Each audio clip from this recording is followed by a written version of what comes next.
नमस्कार, मी तन्मय ढिल्लो। महाराष्ट्राच्या ग्रामीण राजकारणाची खरी नस सापडते ती जिल्हा परिषदेत। म्हणूनच यंदाच्या झेडपी निवडणुकीकडे ग्रामस्थांप्रमाणेच साऱ्या राजकीय वर्तुळाचे लक्ष आहे। म्हणूनच झेडपी निवडणुकांची वित्तम बातमी तुमच्यासाठी घेऊन येतोय। जय महाराष्ट्र। जिल्हा परिषद आणि पंचायत समिती निवडणुकीच्या पार्श्वभूमीवर रत्नागिरी जिल्ह्यात सध्या रुसवे फुगवे पाहायला मिळतात। दापोलीमध्ये 5 वेळा आमदार राहिलेले शिवसेनेचे ज्येष्ठ नेते सूर्यकांत दळवी यांनी पर्यावरण मंत्री रामदास कदम आणि केंद्रीय अवजड उद्योग मंत्री अनंत गीते यांच्या विरोधात उघडपणे नाराजी व्यक्त केली आहे।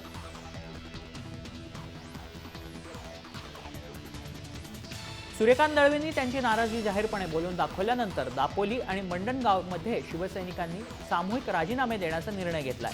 सूर्यकांत दळवी यांच्या नेतृत्वावर विश्वास ठेवून राजीनामे देत असल्याची त्यांची भूमिका आहे। हे राजीनामे पक्षप्रमुख उद्धव ठाकरेंना पाठवण्यात येणार असल्याचंही समजतंय। भाजपचे जिल्हा उपाध्यक्ष संजय सीताराम सावंत यांच्या घरावर हल्ला बुधवारी रात्री उशिरा हल्ला झालाय। काँग्रेसच्या कार्यकर्त्यांनी हा हल्ला केल्याचा आरोप होतोय। एकमेकांकडे बघण्याच्या कारणावरून हा हल्ला झाला असल्याची माहिती समोर येते। तर हल्लेखोरांनी तलवारी रॉड घेऊन दहशत माजवत घरातील साहित्याची नासधूस केली आहे। जिल्हा परिषद निवडणुकांसाठी राष्ट्रवादी काँग्रेसने आपल्या 20 जागांची यादी जाहीर केली आहे। ही यादी जाहीर करताना त्यांची चांगलीच दमछाक असल्याचं दिसून येत आहे। भाजपचे चंद्रकांत पाटील यांनी राष्ट्रवादीला खिंडार पाडल्यानं सामान्य कार्यकर्त्याला उमेदवारीची संधी मिळाली आहे। काही ठिकाणी काँग्रेसला सोबत घेऊन स्वबळावर 50 जागा लढवणार असल्याचं राष्ट्रवादीकडून स्पष्ट करण्यात आलं आहे। सांगली जिल्हा परिषद आणि पंचायत समिती निवडणूक काँग्रेस आणि राष्ट्रवादी स्वबळावर लढवणार असल्याचं आता स्पष्ट झालंय। काँग्रेसच्या एका गटानं राष्ट्रवादीशी हातमिळवणी केली आहे। या राजकीय घडामोडीनंतर मात्र भाजपनं वेट अँड वॉचची सावध भूमिका घेतली। सेनेकडून उमेदवारांना शोध सुरू आहे, त्यामुळे सांगली जिल्ह्यात राजकीय वातावरण ढवळून निघालंय। सोलापूर जिल्ह्यात जिल्हा परिषदेच्या निवडणुकांची रणधुमाळी सुरू झाली आहे। मोहोळ तालुक्यातील उमेदवारांनी अर्ज दाखल केलेत। यामध्ये आष्टी गटाकडून राष्ट्रवादीचे नेते विजयराज डोंगरेंनी तर कामती गटाकडून तानाजी खताळ यांनी अपक्ष उमेदवारी अर्ज दाखल केलाय। दरम्यान विजय डोंगरे यांनी आज अपक्ष उमेदवारी अर्ज दाखल केल्यानं राष्ट्रवादी विरुद्ध राष्ट्रवादी असे चित्र आता पाहायला झालंय।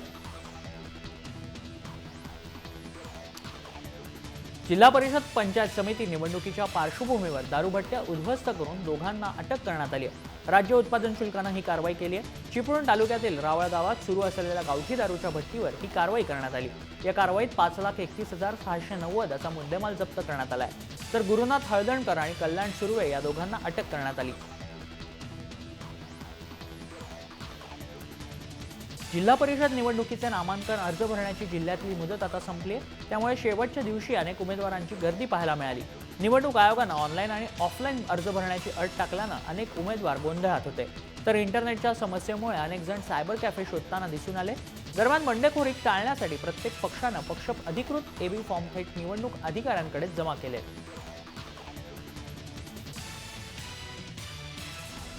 जिल्हा परिषद निवडणुकीसाठी उमेदवारी अर्ज भरण्याची मुदत संपली आहे। जिल्हा परिषदेसाठी जिल्हा परिषदेच्या 59 जागांसाठी तब्बल 660 अर्ज दाखल झालेत। पंचायत समितीसाठी 1231 अर्ज दाखल करण्यात आलेत।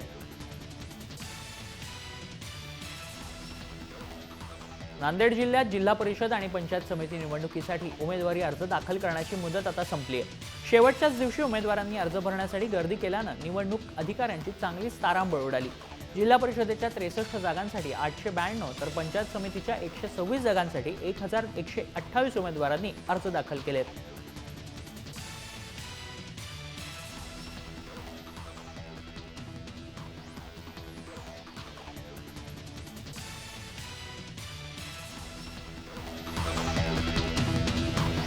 तर झेडपी टॉप 10 मध्ये वेळ झाली इथेच थांबण्याची। ताज्या अपडेटसाठी तुम्ही बघत राहा जय महाराष्ट्र।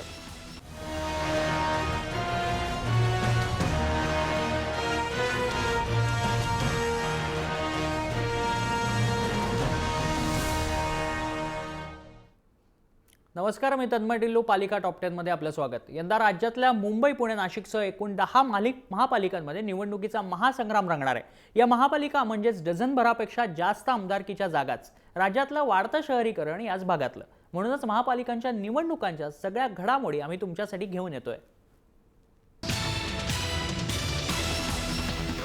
बीएमसी निवडणुकीच्या तयारीकरता आयोजित काँग्रेस बैठकीत काँग्रेसच्या 2 गटात तुफान राडा पाहायला मिळाला। या बैठकीत कार्यकर्ते एवढे आक्रमक झाले होते की त्यांनी एकमेकांना शिवीगाळ करत सामानाची फेकाफेक सुद्धा सुरू केली। या राड्यात तर चक्क एका काँग्रेस कार्यकर्त्यांची बनियान देखील फाडली। बैठकीतला बेफाम काँग्रेस कार्यकर्त्यांचा हा हैदोस बराच वेळ सुरू होता। काँग्रेसच्या 2 गटात राडा पाहायला मिळाला।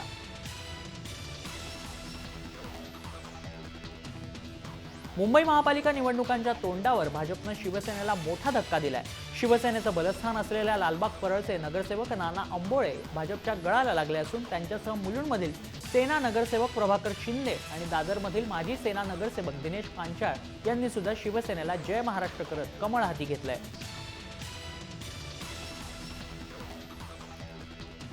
स्थानिक शिवसैनिक आणि शाखा प्रमुखांचा विरोध डावलून सेना नगरसेविका किशोरी पेडणेकरांना उमेदवारी जाहीर करण्यात आली आहे। त्यांना एबी फॉर्म देण्यात आला असून उद्या फॉर्म भरणार असल्याची माहिती मिळते।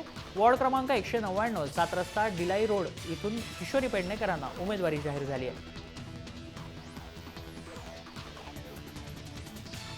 नाशिक महापालिकेसाठी मनसेची पहिली यादी जाहीर झाली आहे। नाशिक महापालिकेच्या निवडणुकीसाठी मनसेनं 54 उमेदवारांची पहिली यादी जाहीर केली।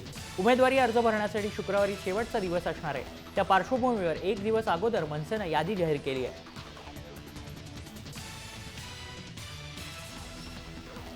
भाजपच्या नाराज कार्यकर्त्यांना पक्षाच्या उमेदवारांची पहिली यादी फोडल्याचं समोर आलंय। मुंबईच्या भाजप कार्यालयातून उमेदवारांची यादी चोरून ती व्हायरल करण्यात आली आहे। त्यामुळे अनेक ठिकाणी बंडाचं निशाण फडकण्याची भाजपला भीती आहे। प्रसिद्धी माध्यमांमध्येही यादी प्रसिद्ध झाल्यानं भाजपची डोकेदुखी वाढली आहे, तर दुसरीकडे पक्षात नवीन येणाऱ्या उमेदवारी दिल्यानं कार्यकर्त्यांमध्ये प्रचंड नाराजी आहे। गेल्या कित्येक वर्षांपासून शिवसेनेचा बालेकिल्ला असलेल्या माहीम विधानसभा मतदारसंघात मनसे सर्व जागांवर आपले उमेदवार उभे करणार आहे, अशी माहिती मिळते। आता 2012च्या निवडणुकीत मनसेनं सर्व 6 जागांवर विजय मिळवला होता। युतीच्या सगळ्या शक्यता मावळल्या असून मनसेनं दादरचा गड राखण्यासाठी उमेदवार निश्चित केले आहेत। नागपुरातील भाजप उमेदवारांच्या यादीबाबत मुख्यमंत्री फडणवीस आणि नितीन गडकरींची वाडा निवासस्थानी बैठक झाली।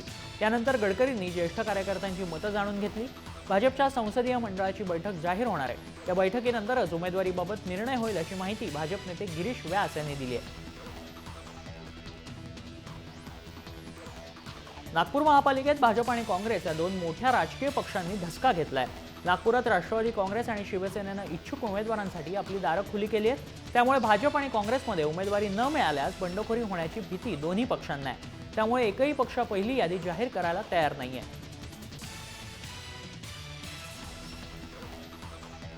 सोलापुरात आमदार प्रणिती शिंदेंच्या शहर मध्य मतदारसंघातील जागा वाटपण्याच्या मुद्द्यावरून काँग्रेस राष्ट्रवादी आघाडी तुटली आहे। महापालिकेच्या 102 जागांपैकी राष्ट्रवादीनं फक्त 23 जागा लढवण्याची तयारी दर्शवली होती, पण काँग्रेसनं उपमहापौर प्रवीण डोंगरेंसह पक्षाच्या इतर पदाधिकाऱ्यांसाठी जागा सोडण्यास विरोध केला।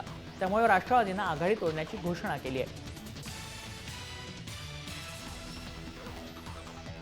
सोलापूरचे माजी महापौर सुशील कुमार शिंदे यांचे निकटवर्तीय आरिफ शेख यांनी नगरसेवक पदाचा राजीनामा देऊन भाजपमध्ये प्रवेश केला आहे। आरिफ शेख हे महापालिका निवडणुकीसाठी प्रभाग क्रमांक 15 मधून इच्छुक होते, तरीही त्यांना 15 ऐवजी 17 मधून निवडणूक लढण्यास सांगितली। शिवाय प्रभाग बदलून देण्याची त्यांनी केलेली मागणी आमदार प्रणिती शिंदेंनी फेटाळली। त्यामुळे नाराज आरिफ शेख यांनी थेट भाजपची वाट धरली।